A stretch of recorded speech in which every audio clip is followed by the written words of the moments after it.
Hello and good evening. It's your girl Joyce Mac, MAC, no KKK. I'm here with my co-host D and Smoke. If you guys could please introduce yourself to the people. Smoke. Hey there, Smoke. Ready to give you guys some just cold-hearted, elite sports knowledge. And this is coming from a hard-nosed high school athlete, a summer practice squad collegiate athlete, and somebody who's been playing sports since he was 6 years old. Okay. Well, I'm G, the other co-host. Since we want to run down our sports history, started playing baseball at 7, little T-ball. I stopped at 10. When Live Warm came around, it was kind of, but I got into basketball. I played basketball from like 5th grade to 8th grade, but I stopped then as far as, organized, but I've always watched the game. I love football, basketball, dabbled in baseball. So coming to give y'all some hot takes, man, that y'all can, take with you. Agree, disagree, it don't matter. They'll be agreeing just with me. For sure with me. Yeah. Okay, back to Joyce. So we're gonna jump into what's been trending today, which would be Ennis Cantor, and him saying that he wants to be part of the 2026 WNBA draft. Now we're gonna start with you, Smoke. Do you think he's doing this for a legitimate reason? You think it's just to get some attention? What do you think his motive is for announcing that? So in his freedom, I think does have a pure motive in his doings. I think he wants the WNBA to take a deeper look into their CBA. As we know, in this time, in this day and age, words are taken very literal into heart, and their CBA basically just states that only players who are women are eligible to play in the NBA. In a time where the term women is used loosely, I think what he's doing is calling attention to it in hopes that they will take a further look and then hopefully, reorganize to where it's a more safe and advantageous place for women who are natural born women to play. So you're saying you think they should change the policy or specify? Yeah. If anyone could be considered a woman just by declaring, they need to, make it a little bit more in-depth rule. And I think that's what Ennis is going for. Sample, G, do you agree, disagree? How do you feel about the subject? He petty, bruh. Like, that's just you got nothing else to do, bruh. Ennis, come on, man. He got nothing else to do. You ain't playing. Where you playing ball at? Bruh? But it wasn't just him. You gotta remember, we still have Royce White, who also did it. So, maybe they gone through a life change. You never know. Well, they colluding and they petty. They got a lot of time on their hands. Boys ain't in the NBA and they ain't got nothing else to do. So, but I mean, if looking at it like, okay, if their goal is to try to get them to tighten up the policies through the CBA or whatever, okay, cool. I get that. You don't want an unfair advantage for somebody to just come. I mean, especially like Rod said, today's age, you can just come up and be like, hey, today I'm a lion. Today I'm an owl. If I'm a man, today I'm a woman. It's almost acceptable now. So I see what they're trying to do. And I think they do have good intentions, but come on, bro. Do you believe this could be a possible distraction for the players in the WNBA right now?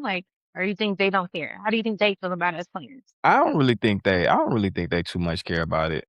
Nah, I don't think they Do you care. think the players should have a say in the definition of what a woman is? Or should it just be up to the league? Should they ask doctors, psychologists? Like, who should be the one, if they are going to add terminology, right? Who should be the person to do it, in your opinion? Well, I think that's up to the CBA, the WNBA Players Association and the WNBA. I think that's just up to them. Of course, somebody, I don't know if it's Asia or, whoever it is, the president of the WNBAPA, but I'm pretty sure they'll dot their I's and cross their T's on that. If it becomes an issue where, people are trying to get in the league, maybe a transgender or something like that, and they feel like it would be an unfair advantage. I mean, of course it would be, but I'm pretty sure they'll be able to figure it out. Understandable. Mr. Smoke, do you have anything to add to that? Any more opinion about who should be in charge of the policy? Yeah, just that how it could backfire. I think it is already somewhat working in Royce's favor, just because, it's being talked about, which in Stan, you think the league will be forced to at least look at it. Where it could backfire, though, is if they are accepted into the league, then what? I mean, you have to go out and play and dominate to show that It is a bad rule. And I mean, these guys are pretty up in age. So at this point, I mean, if they do get in, can they still ball out? I don't know. Stop it, bro. If it's Oh, Stop another it, day, bro. you never know. Stop it, bro. You know these twos would go over there and average 40 against like this is it's not fair. we don't know that. We don't know that. If we'll just see what happens. No, we don't want We'll to see. see what We happens. don't want So Wait, moving forward, we're gonna go to LSU next. Okay, I know y'all got a lot to say to LSU.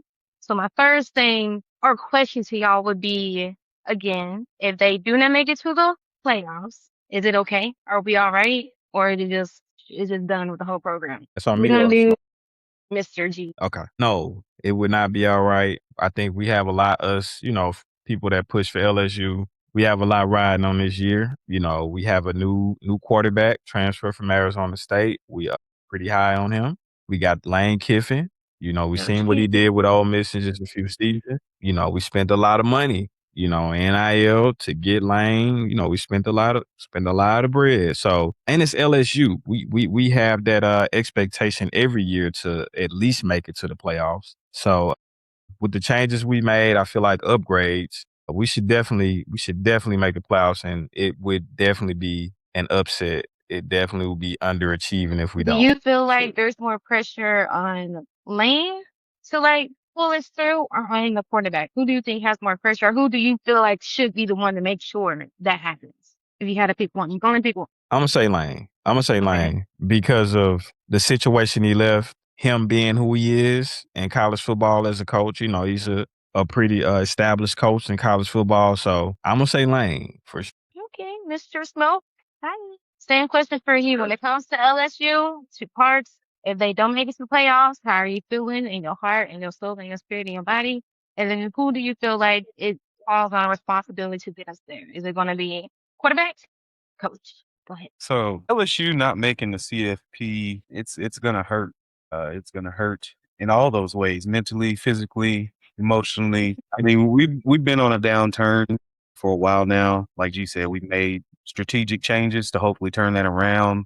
Our last playoff run was the 2019-2020 season. So, it's beyond time. The fans are ready and they've been committed. Death Valley's always packed. This is a high profile football program that needs to reestablish themselves, as does the SEC in general. We've been on a downturn the last few years. So really looking for Lane to come in and make an impact, encourage these guys. While he is established and does have a championship under his belt with the 2015 Alabama program, he was not the head coach. So he should be looking to get that first championship banner under his belt, with him being the guy who leads the charge. Now, are you willing to give him grace since it is a new program, new players, new quarterback?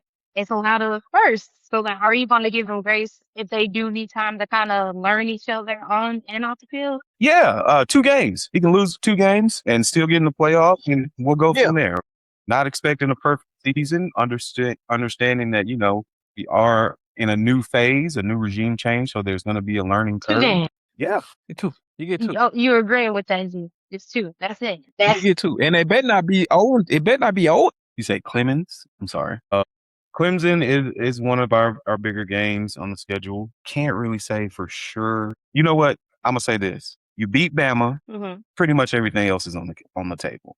Where the other wins come from doesn't matter. Beat Bama, win the SEC South, or win the SEC Conference Championship, go to the playoffs. Happy camper over here. Happy camper. Okay. G, your opinion? How do you feel? About Yeah, Clemson? it's a big L. Let's just say hypothetically, it's a big L. It's a horrible L. Nowhere close. But it's 1 or 2 games. Is that okay? Are we good?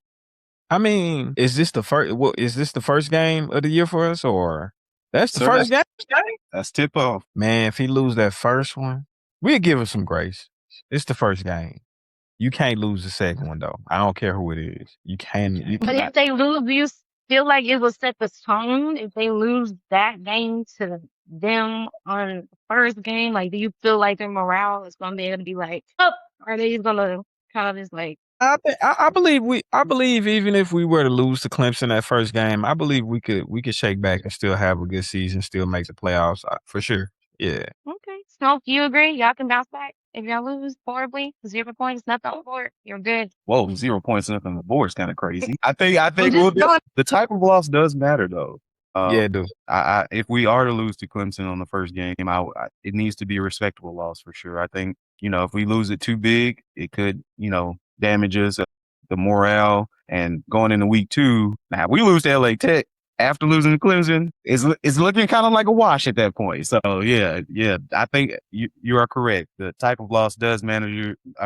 We need to come in with the correct energy. We do need to set a tone, and I'm looking for that offense to be explosive. Yeah, I think we have a chance. We have a chance. We have a chance. Okay. Awesome. I love that. Respect both of your opinions. Disagree with some, but love that for you. So next up, we're gonna go into, and I'm gonna start with you. G is your lovely Saints. What do you think will make the Saints successful in 2020? That's a good question, Joyce. That's a very good question. Wins. Yeah, wins. No. But I believe as long as we can take care of the ball, defense, we need to be at least a break, not a break, a bend but not break defense. We need to be at least there, which I think we can be better than that. Because I believe with adding Jordan Tyson, with adding Travis Achan, Kamara be back, Olave will be back. I think we have a pretty high power offense. Now it's going to depend on how good Shook. His second year, a lot of times second year quarterbacks, they kind of fall back a little bit. They kind of digress. So, but I believe in him though. I think he can at least replicate what he did last year. But I think we just got to keep the ball in our position. Don't turn it over as much. Don't give up big plays, man. I believe in So killing. do you believe that Schultz is like their long-term quarterback? You think this is where he needs to be? What's gonna take them all the way? I don't know yet. It's his second year. It's hard to tell, So now if he come out and perform this year, I'm like, all right, we might have our franchise quarterback, but I think he will definitely have to come out and play well this year. If you remember, last year he only played the second half of the year, so he really haven't even played a full season yet. So we just got to see how he look this year, which I believe in him though. I believe in. All right, Mr. Smoke, please come down to the stage. Same question for you, please. What will make your precious Saints successful in 2026, and how much faith do you have in the quarterback? So success for the Saints this year. I'm gonna go, of course, winning in the division, making it into the playoffs. I'd say if we, and I hate to have moral victories because that's not what the game is about. The game is about winning. But if we were to come away with even an NFC championship, given all the factors that we do have with still searching for a franchise quarterback, revamping our defense a little bit, giving guys like Chris Olave the big contract. If we were to make a NFC championship, I think that would be a great ceiling for us. Of course, I want to win it all, but I think that would be major success for the Saints, just to pull us out of the mediocrity that we've experienced pretty much since the Super Bowl. And I think Tyler Shough, so far, with the small sample size, he's definitely given us cause to say, hey, maybe we have something here. He was one of the finalists for Rookie of the Year last year. If I'm not mistaken, he was, over 60% completion percentage on his passes, very, very low turnover ratio. And just as far as his spirit, not someone that gave games away, definitely had a no quit attitude. I've seen him run in a few touchdowns, take on some tackles to get in there. He's not afraid of the moment so far. And if he can continue with that, we'll be in a great place. All right, I love that. So going with that, what do you think would be more damaging to the franchise? Having a weak O-line or the quarterback not being consistent? Like I said, we don't have a lot of sample, right? So we don't really know how to be the whole season. He might get tired. He might just get tired. He might fall off. So it's like, which one would be worse? You only pick one. Only pick one. Either the offensive line protection being trash or waving. I'm not gonna say trash. Waving or him waving. Which one is worse in your opinion? So I think you're gonna need the O line because if you don't have an O line, it don't matter what Shook can do, what he can possibly do. You gotta have the O line. So I would say we need to have that, and I think the rest will take care of itself on offense. We got so many weapons. Yeah, the rest will take care of itself. So you're confident in the roster? Because the Confident. roster, there's a lot of veterans, it's a lot of experience. So some people might look at that like, is a lot of experience. You know what I'm saying? So you feel like your confidence in the roster is based off what they can do or what has been done. I think so. For us, the missing piece has been a quarterback. Even if you go back to last year, Spencer Rattler started the first 8 games or so. He didn't play bad, but we had a lot of times where we needed to get a score, a touchdown, or we needed him to put us in field goal position to tie or maybe take the lead. He just couldn't come through for us in those moments. Versus Shook getting in there, he had a bunch of game winning drives. He went on a 4-game winning streak when Shook was in at the starting quarterback. So I think that's kind of that's the difference. When you have a quarterback in the NFL, if you have a quarterback, you have a chance. Like I said, if the O-line can hold up, we have the weapons, I believe. I think we'll be all right. We can get at least 9 wins this year for sure. I think we can get at least 9. I believe in you. Mr. Smoke, do you agree roster is strong as long as we just have that O-line, or do you believe differently? So the question being which is more important, O-line or Tyler having a great season? I'm going to go with Tyler on this one. While O-line, of course, does need to be strong to protect the quarterback, I think it's more so on what the quarterback can do in general. You got to make plays. We've seen instances where guys have to kind of run for their life sometimes, and, they still get it done. I mean, Caleb Williams is running 20, 30 yards behind the line of scrimmage, and he's making game-winning touchdown plays. So we've seen time and again, you break down to get it done. Like I said, Tyler Shough, I'm looking for him to just continue on what he built on last season. In those last few little games, he almost had 3,000 yards worth of passing, only 6 interceptions to 10 touchdowns. So if he can keep the interception rate, turnover rate low, and he can be swift on his feet, our line is pretty legit and taken care of. We just brought over David Edwards from the Rams. He's a pivotal guy. We do have a younger guy, Kelvin Blake Jr. That's should step up. So I'm more concerned about Tyler than I am the O-line. Let me rebut that real quick. Let me rebut that real quick. So I agree. Yeah. I agree. We definitely is very important for him to play well, but I just don't see a situation where injuries happen. I'm praying that they don't. I'm praying that they don't. But we've had some injuries on our O-line the last few years. I don't think he can perform well without a strong O-line. You look at, he ain't Pat Mahomes, he ain't Joe Burrow. Yeah, those guys probably can get it done. But I don't think a second-year quarterback in Shook can get it done without that O-line, man. I just don't see it. We're gonna need them to stay healthy and play well for sure. I just don't see him having a good season without it. What's your ceiling for the Saints? Granted that we're healthy. Yeah, all things considered, we know, it's a flip of the coin. We never know exactly what's going to happen. But what's your ceiling right now for the Saints? I'm saying NFC Championship. Whoo, boy, you worse than me, boy. Nah, man. I honestly, my ceiling, I think the best that we could do is maybe make it to the divisional. Making it to the divisional, I think from, like, again, they got to look at our past 4 or 5 year history, man. It's been trash. It's been terrible. So I think if we can win a game in the playoffs this year, I think that'll be great, man. Definitely, I believe we can win the division, but I think if we can at least win a game in the playoffs this year, I think that'll be great. Fair weather fan alert. He doesn't believe. No, I'm kidding. I hear you. Intense. I mean, it's just Okay. Indeed. Beautiful people. Now we're gonna go to what I like to call our forced choice. Okay. Just listen. Who wants to go? You know what? Keep going. Like great. I'm gonna have. Well, I have Smoke go first, as you still here. Okay. So you get one season to win a national championship. Do you choose LSU's roster, Georgia's culture, Ohio State's talent, or Oregon's resources?